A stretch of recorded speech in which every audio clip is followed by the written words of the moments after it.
ইউক্রেনের বিরুদ্ধে যুদ্ধে পারমাণবিক অস্ত্র ব্যবহার সংক্রান্ত এক বড় পদক্ষেপ নিয়েছেন ভ্লাদিমির পুতিন। পশ্চিমা বিশ্ব এবং ইউক্রেনকে একটি স্পষ্ট বার্তা দিয়ে মঙ্গলবার এক ডিক্রিতে স্বাক্ষর করেছেন রাশিয়ার প্রেসিডেন্ট।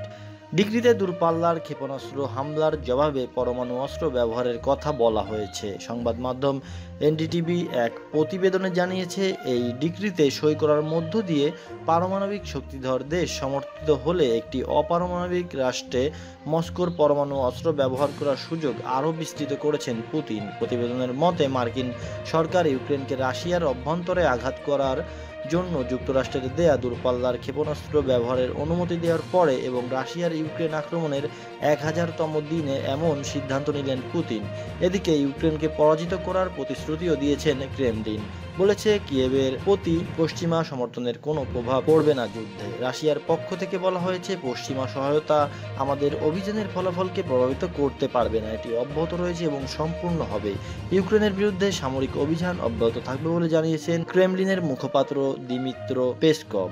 বন্ধুরা, সবার আগে সকল নিউজ আপডেট পেতে অবশ্যই আমাদের চ্যানেলটি সাবস্ক্রাইব করে রাখবেন এবং ফেসবুক পেজ থেকে দেখলে অবশ্যই আমাদের ফেসবুক পেজটি ফলো করে রাখবেন। তো